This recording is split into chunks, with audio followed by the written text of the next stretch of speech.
I feel like we should be waging a war on Christmas. I mean, I believe that Christmas, it's almost proven that Christmas has nuclear weapons, can be an imminent threat to this country, that they have operative ties with terrorists, and I believe that we should sacrifice thousands of American lives in pursuit of this war on Christmas.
Welcome to the Dreams of Consciousness podcast. If you'd be so kind, would you mind introducing yourself? Hi, I'm Adam Korchok of Death Doom band Ischemic. Now, you say Death Doom. What do you mean by that exactly? Well, I would say we don't try to stick to too many rules, but essentially the sort of extreme doom sound is kind of where we find our baseline for the most part. So we definitely have no problems jumping into something that has a bit more of a black metal influence on a track, or maybe something that gets a little, probably leans a little sludgy as well. But generally where we base our sound out of is definitely the Death Doom, extreme doom kind of sound there. So we'll talk about this a little bit when we talk about your songwriting and the history of the band. But why Death Doom? Why was that the sound that you guys gravitated towards? It was originally vocalist Isabel's idea. It was based. I'm the sort of guy where I love every kind of metal there is. Really, if you wanted me to be in a symphonic power metal band, I'd do it. But she was looking for people to do Death Doom, and at the time I was on a huge Autopsy kick. So I saw that and I was like, very down. I will definitely join a band like that, and here we are today.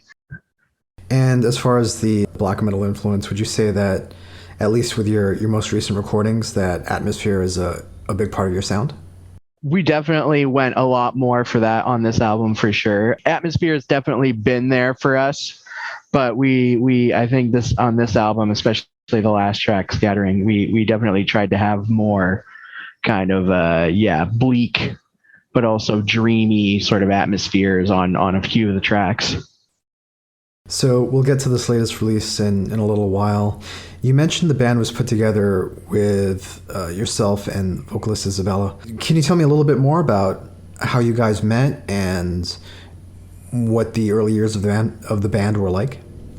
Yeah, so we met through a kind of a local listing site here called Kijiji. Isabel had put up an ad saying, I'm looking for people who want to do Death Doom. And I crossed by it while also looking for some people to jam with. So we sort of, she pulled together a few people from the scene into one big Facebook group, which was a new thing at the time in like 2010. And we all sort of started kind of pulling some ideas together and seeing, who liked what various people's ideas, and it kind of boiled down to Isabel, me, another friend of hers, Mike, on guitar, a guy who had also come through Kijiji, Colin, and one of her friends on bass, Arnie. From there, the lineup's been a little bit more drastic than that, but we did finally stabilize, maybe 1 or 2 years after, I'd say around 2012, 2013, when a friend of mine, Anthony, joined on bass, and we got Tyler in on guitar. And that's sort of been the solid quad,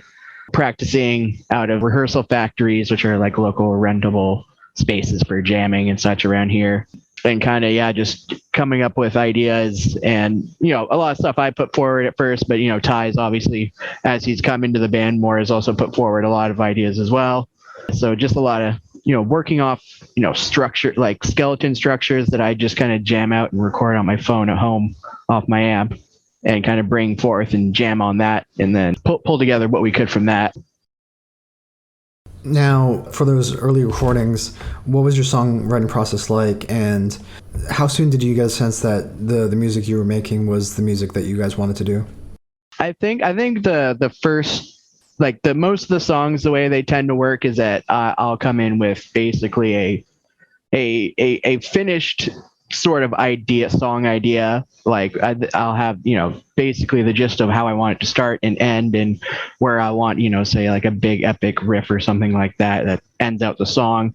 And then I'm obviously very open to people's opinions and working around structural changes and transitions and stuff like that.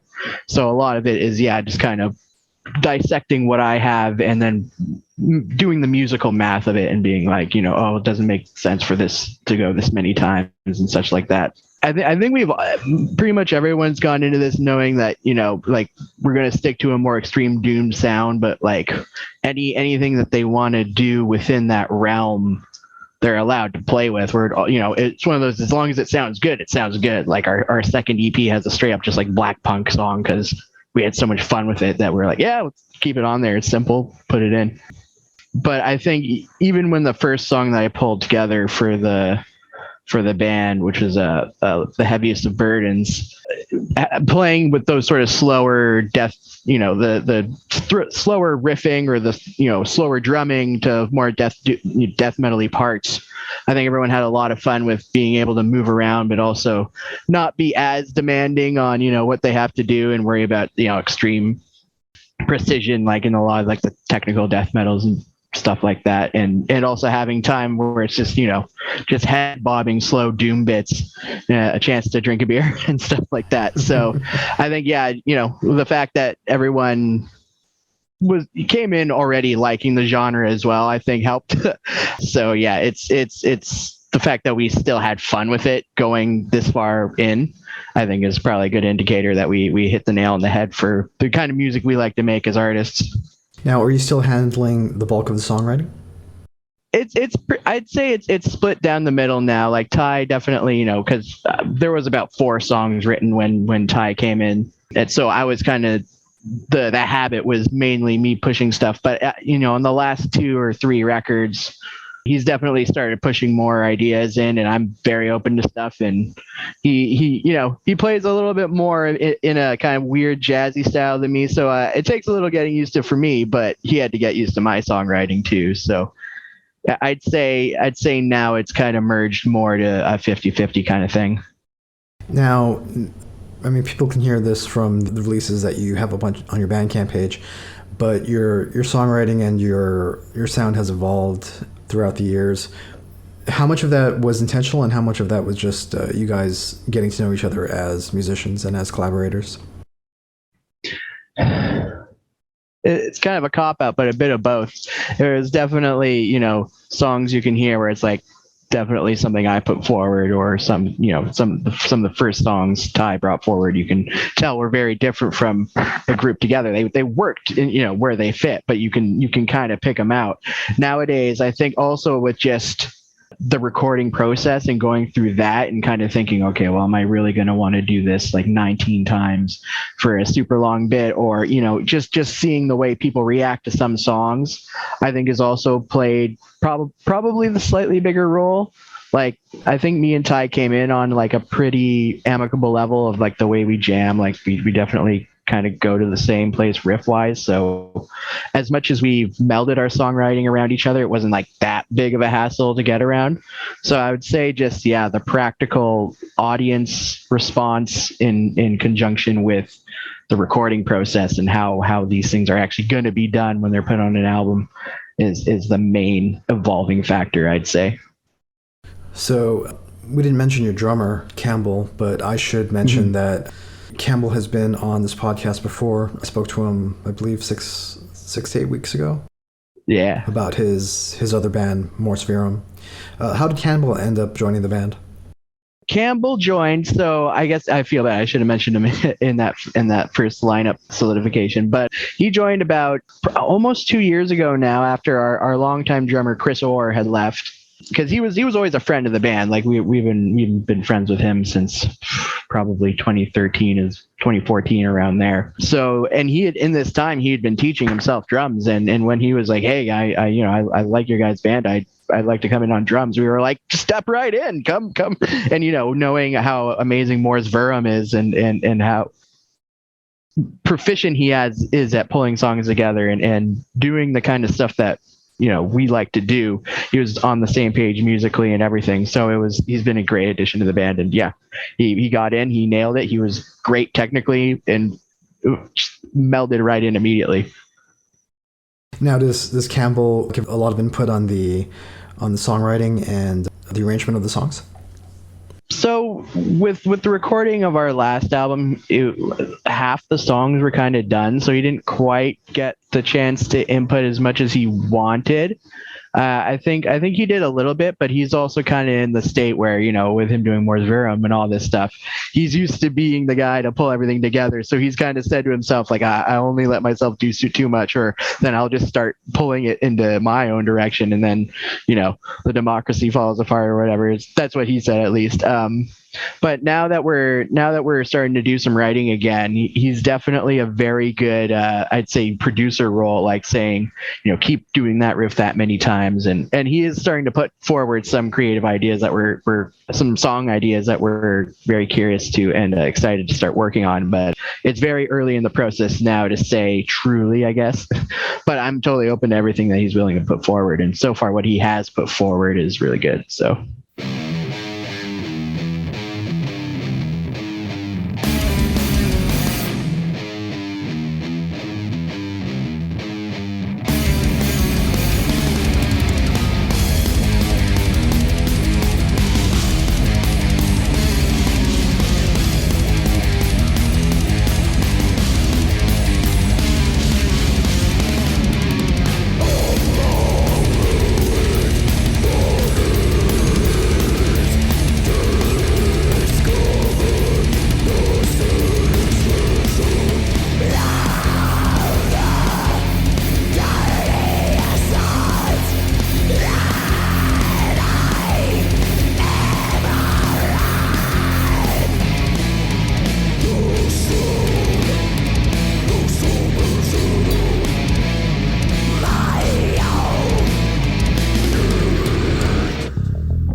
So let's talk about the self-titled release. It came out in April of 2021. Yeah. Is this considered your third album?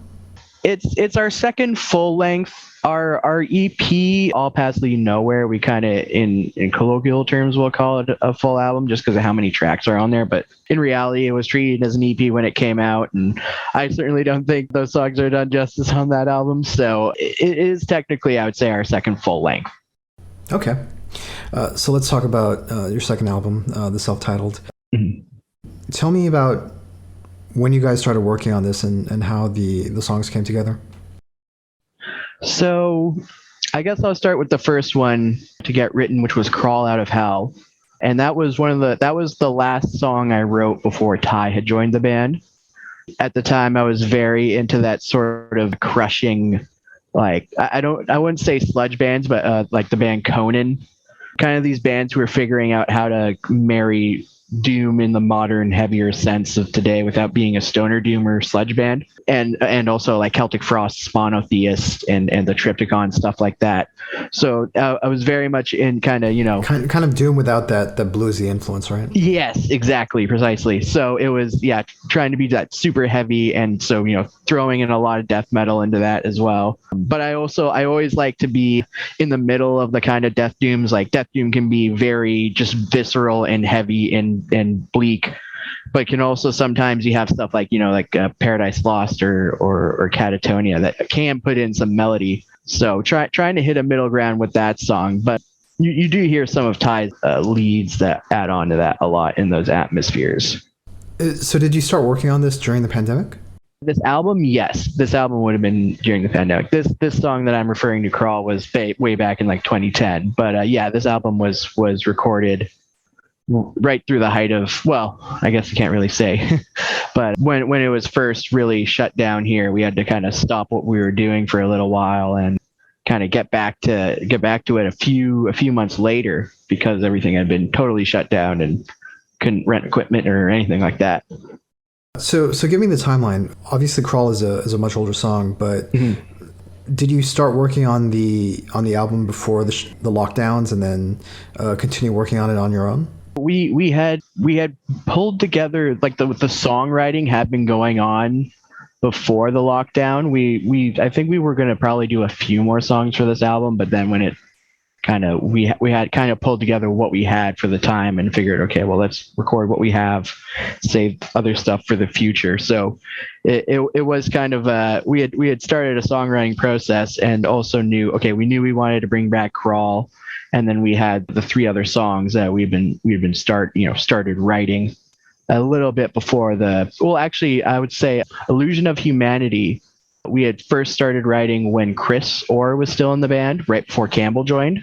So that would probably be the second oldest song, but Scabs and Scattering Garden were pretty close to being finished when the pandemic had started and we were getting ready to record. And how did the lockdown affect the songwriting process? Well, it was mainly nailing down like everyone's different parts. So, this album is a good example of what I meant by the songwriting being 50-50, because Illusion and Crawl Out of Hell were songs that I had kind of brought the skeletons forward for, whereas Scabs and Scattering were, everyone's stuff is a mishmash, but yeah, so Scabs and Scattering is kind of more Ty's creative input on those. So, for him to learn my parts long distance through, kind of shoddily done tabs, and for me to do it through, phone recordings wasn't exactly the best for nailing that stuff down. But we were luckily able to avoid most of the hassle just in the nick of time when the lockdown happened. So luckily it was more the recording process that it affected. We talked a little bit about the atmospheric and more black metal elements that are creeping into your music. When did you realize that was becoming a part of your sound?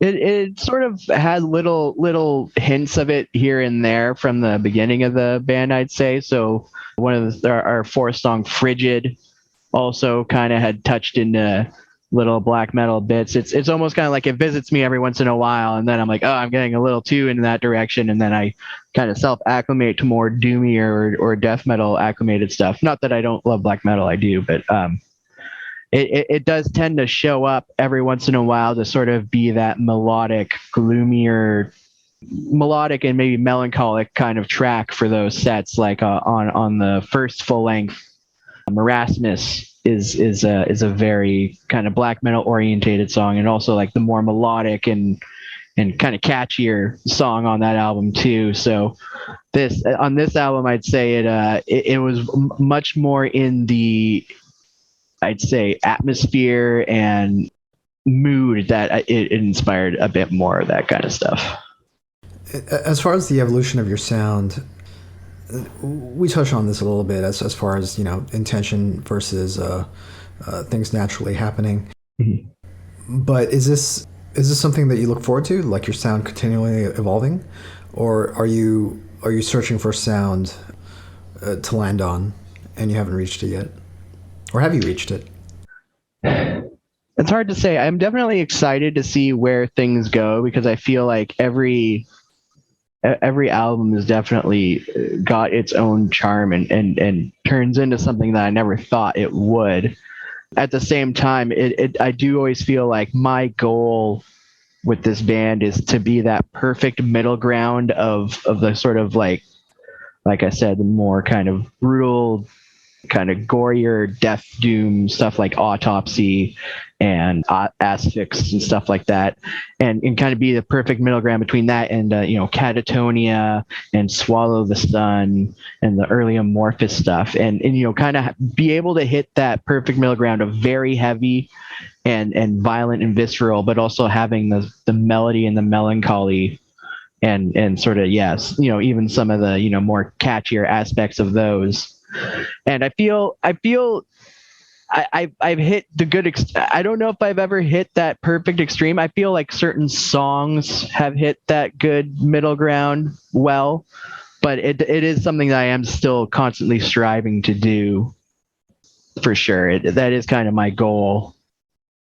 So I'd like to talk about the last song on the album, which is over 20 minutes long. It's called Scattering Garden. Mm-hmm. These types of long songs are, I think, a big part of the doom metal genre. Mm-hmm. Can you tell me a little bit about the challenges of writing and recording / performing a long song like that? It's definitely the endurance, I suppose, of a lot of musicians who go from playing like fast stuff to slow stuff will talk about how difficult slow stuff can be because of your brain's always wanting to go first. And even though we're generally in the slower territory, this song sticks to it for the whole time, whereas most of the time we do tend to throw in like a death metal passage or a black metal-y passage. Some tremolo picking and blast beats start happening at some point, whereas in this song it really sticks to that funeral dirge for the whole time. And just sometimes I would say like knowing where you are at that point in the song, because certain riffs will start once or twice or three times even, and you're like, wait, am I at the third time or is this the second? So it's definitely, I would say, positioning is the biggest challenge for these kind of songs. So it's always nice to have little cues that you have back and forth for everyone that has to know where they are. So, drummer has a signal to tell the guitarist where he is, and the other guitarist has one that helps the other one out. So there's always little tiny changes that you notice that help get over those humps and definitely kind of act as way markers for where you are in that song. Can you tell me about the choice to have this album be self-titled? A lot of times when a band puts out a self-titled album deep into their career, like you guys are close to a decade now as a band, mm-hmm. Usually a self-titled album sometimes hints or comes at a point of reinvention. Like I'm thinking specifically about the self-titled Metallica album. Mm-hmm. Was that your intention? I wouldn't say specifically. I mean, there was sort of an intent to reference the past, just with pulling "Crawl Out of Hell" out for this album, with it being kind of a seminal song from back then, and it more or less being intact with its form. Like there is definitely a sort of, here's where we are now with this sort of more bigger, doomier sound. So to an extent, but I don't think it was as intentional as you had described, but close. Tell me a little bit about the album cover and the mask on the album cover. Yes, so that was done by a friend of ours, Marcella, who, I wonder if I should have had her stuff up so I can plug most of her masks and such. You can find it through the Ischemic Facebook page, at least. And she does a whole lot of very interesting plaster masks that she makes, and quite a few of them are as hellish and interesting looking as the album cover has. And I think the idea for that came because we had done a house show at her house in Kitchener with Gribert, and she had those masks on display, and there was also a smoke machine for the show. And just seeing those masks in the smoke, we were all just standing there like, that's so metal. We have to have that as the picture. And doing that in black and white kind of sealed the deal. So was it specifically the visual that interested you, or does it tie into the themes of the album? It definitely I would say it ties in with Crawl Out of Hell a lot, and Scabs, the kind of the more uglier kind of tracks on the album. So it definitely did have a thematic relation to some of the music on there. Maybe not exactly for Illusion of Humanity and Scattering, but it's still, for Illusion, it still helps a little. But it did definitely depict this very kind of this hellish, ugly creature that we're trying to create with this band. So as far as putting kind of a face on this album of like, if Crawl Out of Hell had a face, it would definitely be this, grotesque, burnt skin looking esque devil. So the face is a little bit of an avatar for the band? Yeah, it's very much so on this album.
Let's talk a little bit about the recording of the album. I understand this is the first time that you guys recorded everything in-house with your bassist Anthony and Kamble.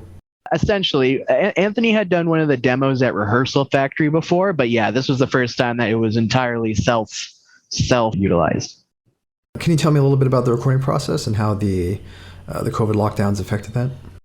Well, yeah, so it basically stumped us immediately right before we got started. I think maybe we were a month away from getting all our equipment to start recording when everything shut down. So we had to push everything back. It was 3 months. But eventually we were able to rent all the gear that we needed to do this setup. So it was done over the course of a weekend. The first day, Anthony and Kamble kind of did the whole setup, and then just kind of got Anthony's work done out, or Campbell's stuff done out of the way first. And then I believe Anthony's stuff, because they were both just there that day. And then the next day was Tyler's parts, and then mine, which took up most of the day. There may be some position differences. It may have been me or Ty who went first, but basically, yeah, recording well into the night.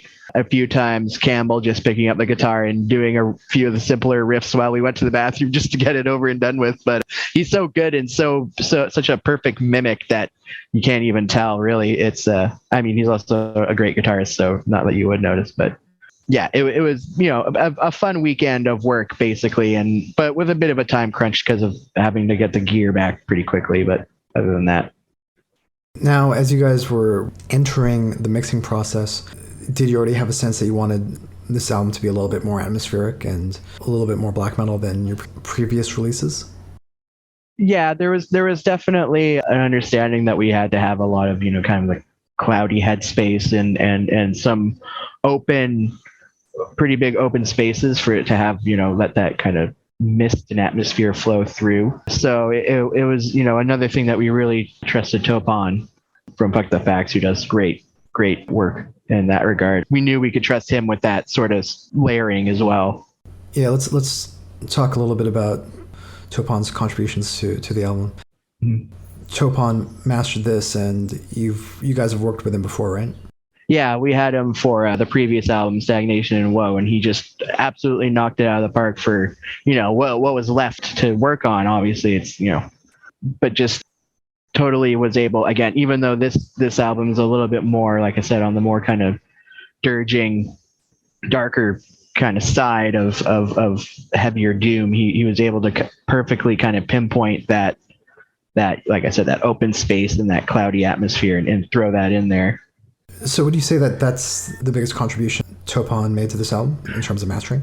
I mean, yeah, I could also go on, definitely, the sharper edges are sharper, the more pummeling, heavier riffs that we have on here that really are there to kind of crush your grind and, bring your nuts into a mortar are even more affluent. So it's definitely, a big highlighting. It's, I admit I'm not entirely knowledgeable on everything that goes into the mastering process, but there is a definite shine that comes back, or grind, as you could say, that comes back when you have your work done with him. Yeah, I'm not entirely clear on the differences between engineering, mastering, and mixing either. But Topon works with a lot of bands in the Canadian underground, and he's very well respected. And he's, Fuck the Facts have been a big part of the scene there for a long time. Yeah. So the album is out now, and as we mentioned, you guys are, I believe next year would be your 10th anniversary since the first album came out. Is that right? Mm-hmm. Thereabouts? Yeah, since our first release. Yeah. Do you guys have any plans for the future? We have some shows coming. We have one show for kind of the start of March, kind of in the spring. It's one of those, we were really starting to get back into gear and booking shows and stuff, but now that everything's kind of starting to go up again, it's really kind of hard to plan around what we would want to do. Because, I mean, even before this whole thing, we were planning to do a big East Coast tour and hit all the way from Montreal to the Maritimes and see what we could even do in the States. But and we wanted to try and pull together for our 10th anniversary, just kind of pull that tour back out and kind of do that, but even more highlighted, I suppose. But now with everything going the way it is, it's very hard to make plans. So we're hopefully going to try and do a big slew of shows for the summer to celebrate 10 years of being around. But it's so in the air right now. Yeah, to anybody listening to this from the future, hopefully from a much brighter future. Yeah. A couple of weeks ago, we found out about the Omicron variant just as we were all getting ready to open up the world and go back to our previous lives, and it looks like that's not going to happen for a while. Mm-hmm. But with 10 years under your belt, is there anything that you guys haven't done yet that you want to do? I mean, yeah, definitely getting out to more further in the East Coast where we don't tend to reach as much, and definitely trying to reach more into the States is definitely something that we were looking forward to. We definitely, it's hard to say with the last few years in limbo what we even realistically feel we can do anymore, but it is still to keep making music and to keep going at it like this, and just to have every year be a badge on our chest, because not a lot of bands can say they've made it this long. Really is really heartwarming, I suppose, in itself. But to play with some really if we could play with Hooded Menace or Mortiferum, which almost played with Mortiferum before, those would be really good to play under kind of some of these more legendary death doom acts. I think would be a really cool final achievement, so as to say. But I think the longevity of the band in itself is a pride in itself as well. Yeah, I feel like people will be in the mood for dreary, doomy music for the foreseeable future. Exactly. Current mood, Ischemic. Yeah. So the self-titled release, Ischemic, is out now. Adam, what's the best way to get the album? The best way for getting access to the self-titled Ischemic album is off of Bandcamp at the moment. It is also available on Spotify. We do also do physical shipping, so if you get in touch with us through our band page, or I believe the Bandcamp as well, you can get a hold of a physical copy as well. We are on Spotify as well. And now, can you tell me a little bit about the physical releases? Yeah, the physical CD is pretty great. It's one of the more cardboard jewel case types, but it's a very it fits in your collection really well. The art's great about it. It's the CD itself is really well recorded onto it as well, so it's not like a crappy burned CD or something like that. And you've got cassettes as well, right? And cassettes as well, but no vinyl. But no vinyl. Is that something you guys are interested in doing? It is. It's something that we kind of mull every once in a while, especially with that 10th anniversary you're talking about. It's an idea we've mulled together, but it's in the most recent while it hasn't looked as feasible. But maybe. I mean, I should mention that you guys are self-releasing all your music, right? Oh yes, absolutely. Yeah, and vinyl is a big expense, but maybe you guys can partner with a label or something. Yeah, that would be really great. We were thinking of doing that for a split at one time, but that was something the pandemic had sort of nullified a bit, because that we weren't able to cooperate with that band as much and such. So yeah. And if people want to follow Ischemic online, what's the best way to do that? Our Facebook is very active. Bandcamp has its various social media aspects, but yeah, we have a YouTube page as well. We put some stuff on very occasionally, and I believe in Instagram, although I'm not as savvy with that. Now, as far as the masks go, I think you mentioned they're plaster masks for on the album cover. Yeah. I think they're mainly. I should ask her, and I think plaster and paper mache even a little bit. I'm not entirely sure. It's plaster, some sort of plaster product. I mean, have you guys looked into maybe fabricating and mass producing them as far as merch goes? What we've mainly been doing is just redirecting to Marcella's page. I believe we even promoted it on the Facebook recently, because what we took was essentially what she creates herself, but we just took a black and white picture of it. So do you want to say how people can get in touch with Marcella? Yes. Okay. So they can be found at marcellasbrainjuice.com, where she actually sells them. They're very, very trippy and awesome and psychedelic and fit really well too.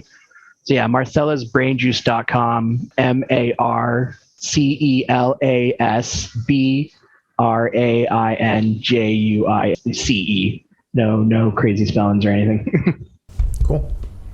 Is there anything else you want to say?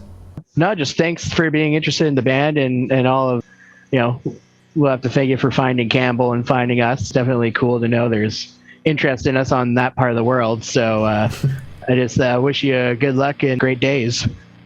Cool. I mean, you can thank your dude, John Asher. Oh, okay, yeah. Fantastic. You're doing a great job. Cool. Thanks, Adam. Alrighty. Have a great one.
I'd like to get back to the operational ties between Santa Claus and Al-Qaeda. I don't think that exists. Bob? Well, we have Help me intelligence. out here. We have intelligence. You We have do, intelligence. you have That's intel. it. And where Yeah. exactly does your intel come from? Well, we have tortured an elf.